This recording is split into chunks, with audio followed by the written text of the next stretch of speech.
Israel has imposed yet another set of laws and rules that demonstrate just how oppressive a state Israel is.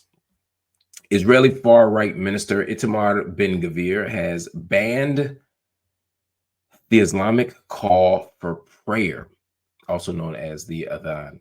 He said the, quote, unreasonable noise from the mosques would, quote, disturb Israelis and promote lawlessness. Israeli police are being told to carry out the ban by entering mosques, confiscating speakers, and issuing fines. Now, if anyone is unaware of the Adhan, it is a call to prayer. It lasts about 2 minutes, give or take, depending on time of day, who's doing it, you know, how much extra sauce they put on it. But they're making it seem as if it's this extraordinary disturbance. We'll talk about that. Muslim leaders and human rights groups around the world are slamming the directive. They're calling it just what it is, a provocation and a further attempt to control the public space. Some see the implications of the ban as another discriminatory move against Islam. I think that's true in a way, but I think it's something else. And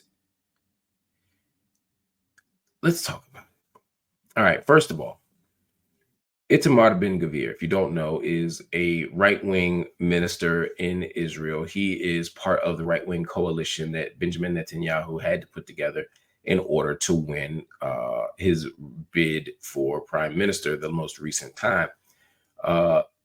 Israel's Knesset, Israel's prime minister seat, all this stuff operates a little bit differently. It's not like one person, one vote. It's about coalitions. It's about a kind of quasi-parliamentary procedure. In other words, for Netanyahu to win, he had to have certain coalitions, certain parties support him, and he needed the ultra-right.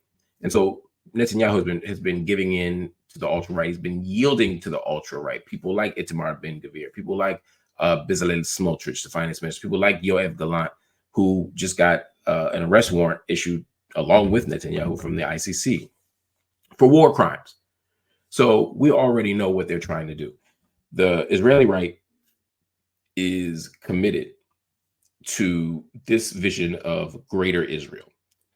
Now, they probably won't achieve the full goal of taking control of greater Israel. They talk about part of Saudi Arabia, part of Iraq, part of Syria, part of Jordan, part of Lebanon. I mean, they think the whole Middle East is Israel, or should be Israel, at least parts of it, not the whole thing, but parts of every country in that region that I just referenced.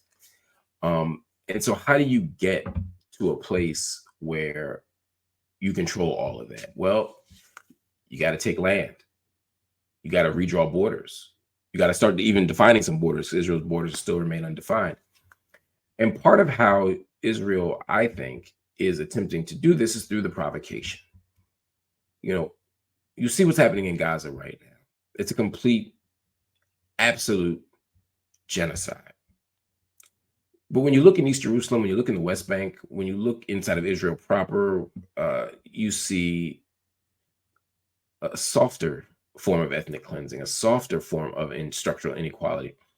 And so what they're doing to expand that is the classic provocation move. I've spent a lot of time in Jerusalem, and I got to tell you, I can't tell you how many times I've been in Aqsa or near Aqsa, and I watch soldiers just run up in there and cause problems. I spent a lot of time in the Muslim quarter of the old city of Jerusalem. I can't tell you how many times I've seen settlers come through and harass Palestinians. I've stood in the African quarter many times, which is really, you know, one kind of strip in front of Bab el-Majlis, and I've watched Israeli settlers mock and scream and chant and throw things, hoping to get a fight going, hoping to provoke, because when you provoke, then the soldiers come in, then the police come in, and they beat Palestinians, they arrest Palestinians, they criminalize Palestinians. And so it's like, start the fight and then, you know, cry for help. This is a classic strategy that's been used to criminalize and arrest and even kill Palestinians for a very long time. And so part of this ban the Adhan thing is about that. It's about saying, okay, if we talk about the Islamic call to prayer as noise and noise pollution, basically, and a disturbance, that gives us the pretext to run up in the mosque. And they know when they run up in the mosque, that's what creates the violence. That's what creates the what they call clashes, which aren't clashes. That's what creates a situation where they have excuses to evict people, to arrest people, to destroy buildings, to do all the things that they want to do to continue to expand. This isn't a conspiracy theory. This is what's been happening for decades. if not centuries, or over a century, I should say. The second thing here is the state of Israel is, in fact, an ethno-state. It's an apartheid state. It's a state that gives different rights and privileges, heightened levels of citizenship, greater access to democracy, ostensible democracy, based on whether you're Jewish or not. And so if you're in an apartheid state, in a Jewish ethno-state, where people are given rights because they're Jewish or deprived rights because they're not Jewish, then seeing the ban issued against the Islamic call to prayer, it's not just about noise. It is about Islamophobia. It is about criminalizing and demonizing Muslims and making them just more troublemakers. It's all of those things, right? You're basically criminalizing prayer. But beyond that, it's not just about punishing them for who they are. It's punishing them for who they're not, which reinforces the stratified society that we see inside of Israel. This is a dangerous, dangerous, dangerous, dangerous circumstance. And I don't want us, I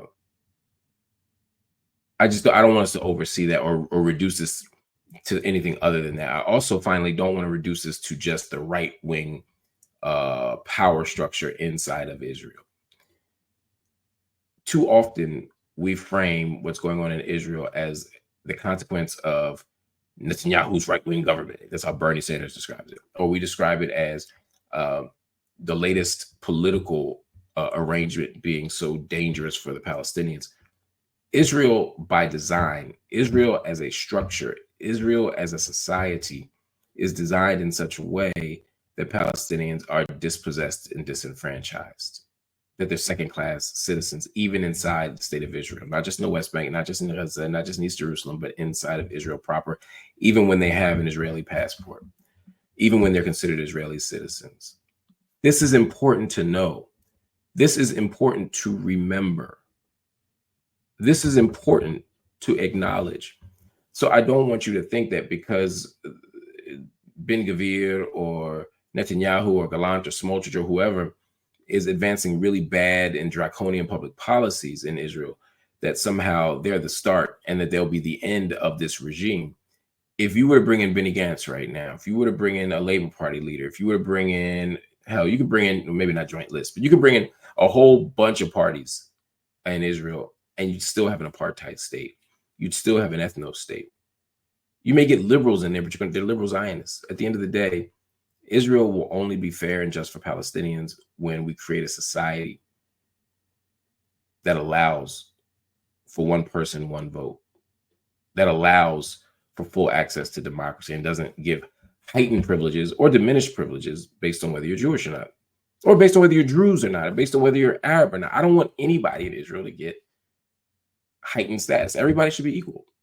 It's a radical idea, but you know what? It could just work. Just think about it, y'all. Anyway, let me know what you think about that law going on in Israel. You got to be outraged. And if you've ever spent time in the Middle East, finally, you know, if you've ever spent time walking through, you know, Jaffa, or walking through Lid, or walking through, you know, even Beersheba or Dimona, even not Dimona, but certainly through, you know, Haifa or Akka, what you will see is a sizable Muslim population, a sizable Palestinian population.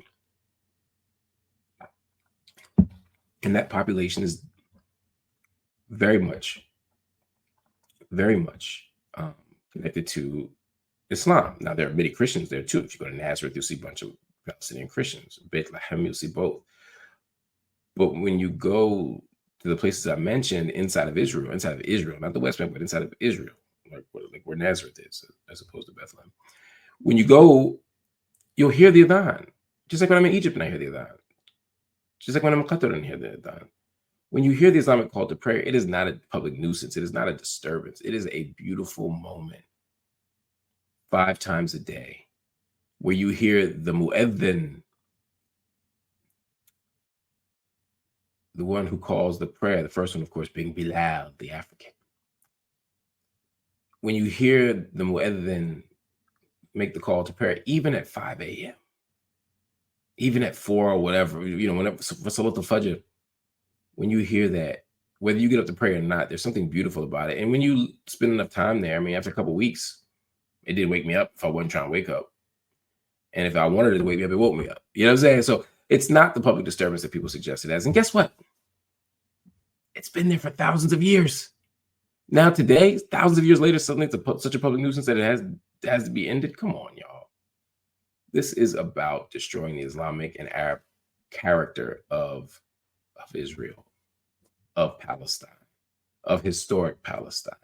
Come on, y'all. This is obvious. This is a stinker, man. So, when y'all are out here defending Israel, when y'all are out here saying that Israel is the only democracy in the Middle East, when you say that there's no inequality in the Middle East, when you say that there's no racism in Israel, when you say that Palestinians are treated the exact same as non-Palestinians inside of Israel, these are the things you point to. Yeah, you could talk about Negroes in beauty contests, or you could talk about Negroes in the Knesset, or not Negroes, you could talk about Palestinians in the Knesset, you could talk about Negroes in the beauty contest. I was talking about the Beta Israel, as if to say we're not anti-Black, because we got Black and brown soldiers, we got Black and brown beauty pageant contestants, we got Palestinians in the Knesset, we got Palestinians on the Supreme Court, we got all these things. We're not racist. Racism isn't just about legal status and who's eligible for this job or this political position. And sometimes those people are just tokens. In the United States, we had Negro senators before Black people could vote.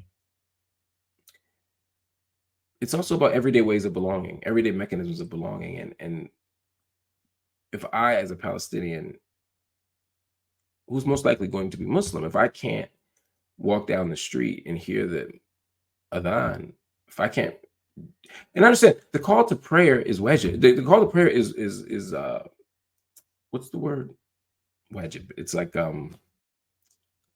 it's necessary, right? For prayer. If we are going to pray, if we're going to engage in prayer, someone needs to call the Adhan. Now you could argue you don't need to call it on a loudspeaker. You could just call it like this or like this. You could argue that you could do it. You could whisper the Adhan. Fard is, but I was trying to think of the English word. But thank you, Lindsay. I was trying to think of the English word. Obligatory was the word I was trying to think of. All that said,